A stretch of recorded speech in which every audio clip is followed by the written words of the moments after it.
प्रकृतेर्गुणसम्मूढा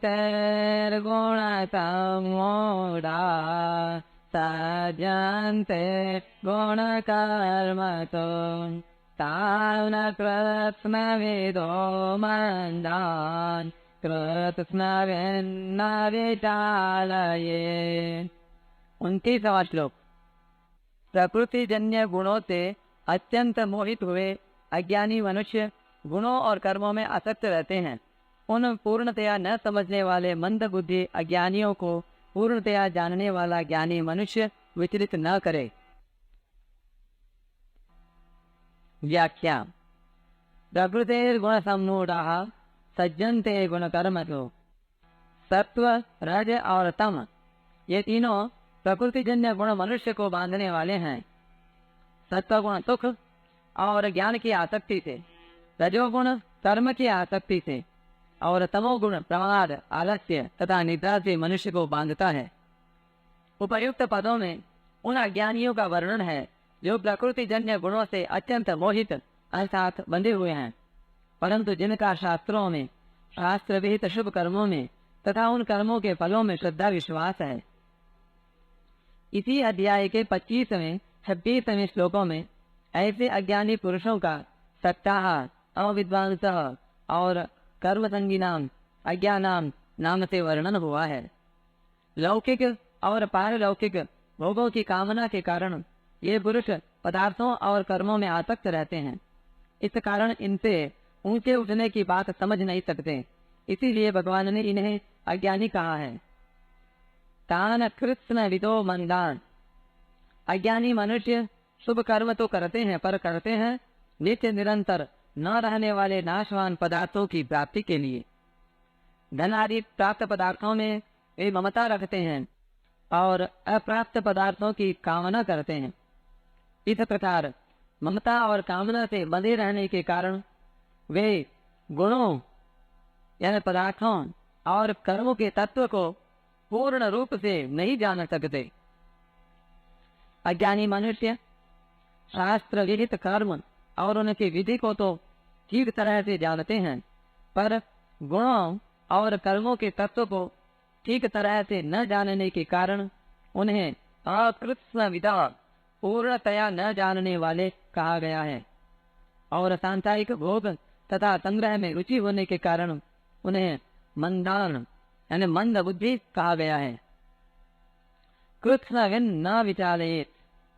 गुण और कर्म विभाग को पूर्णतया जानने वाले तथा कामना ममता से रहित ज्ञानी पुरुष को चाहिए कि वह पूर्व वर्णित सकाम भाव पूर्वक शुभ कर्मों में लगे हुए अज्ञानी पुरुषों को शुभ कर्मों से विचलित न करें, जिससे वे मंद बुद्धि पुरुष अपनी वर्तमान स्थिति से नीचे न गिर जाएं। इसी अध्याय के 25वें 26वें श्लोकों में ऐसे ज्ञानी पुरुषों का असक्त, विद्वान और युक्त विद्वान नाम से वर्णन हुआ है। भगवान ने तत्वज्ञ महापुरुष को 25वें श्लोक में कुर्यात पद से स्वयं कर्म करने की तथा 26वें श्लोक में जो संयत पद से अज्ञानी पुरुषों से भी वैसे ही कर्म करवाने की आज्ञा दी थी, परंतु यहाँ भगवान ने न विचालयेत पदों से वैसी आज्ञा न देकर मानो उसमें कुछ ढील दी है कि ज्ञानी पुरुष अधिक नहीं तो कम से कम अपने संकेत, वचन और क्रिया से अज्ञानी पुरुषों को विचलित न करे। कारण कि जीवन मुक्त महापुरुष पर भगवान और शास्त्र अपना शासन नहीं रखते। उनके कहलाने वाले शरीर से स्वतः स्वाभाविक लोक संग्रह क्रियाएं हुआ करती हैं। टिप्पणी। क्रिया और कर्म इन दोनों में भी भेद है। क्रिया के साथ जब मैं करता हूँ ऐसा अहम भाव रहता है, तब वह क्रिया कर्म हो जाती है और उसका इष्ट, अनिष्ट और मिश्रित 3 प्रकार का फल मिलता है। परंतु जहाँ मैं करता नहीं हूँ ऐसा भाव रहता है, वहाँ वह क्रिया कर्म नहीं बनती, अर्थात फलदायक नहीं होती। तत्व के महापुरुष के द्वारा फलदायक कर्म नहीं होते, प्रत्युत केवल क्रियाएं यानी चेष्टा मात्र होती हैं। तत्वज्ञ महापुरुष कर्मयोगी हो अथवा ज्ञान योगी, संपूर्ण कर्म करते हुए भी उसका कर्मों और पदार्थों के साथ किसी प्रकार का संबंध स्वतः नहीं रहता जो वस्तुतः था नहीं। अज्ञानी मनुष्य स्वर्ग प्राप्ति के लिए शुभ कर्म किया करते हैं, इसलिए भगवान ने ऐसे मनुष्यों को विचलित न करने की आज्ञा दी है।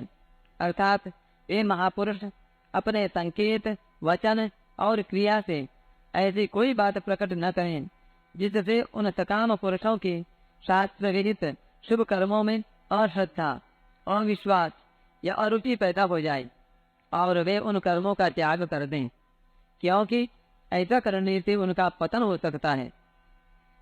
इसलिए ऐसे पुरुषों को सकाम भाव से विचलित करना है, शास्त्रीय कर्मों से नहीं। जन्म मरण रूप बंधन से छुटकारा दिलाने के लिए उन्हें सकाम भाव से विचलित करना उचित भी है और आवश्यक भी। परिशिष्ट भाव। अर्जुन का प्रश्न था कि मेरे को घोर कर्म में क्यों लगाते हो। उस प्रश्न का उत्तर भगवान कई तरह से देते हैं, जिसका तात्पर्य है कि मेरा उद्देश्य घोर कर्म में लगाना नहीं है, प्रत्युत कर्मों से संबंध विच्छेद करना है। कर्मों से संबंध विच्छेद करने के लिए ही कर्म योग है।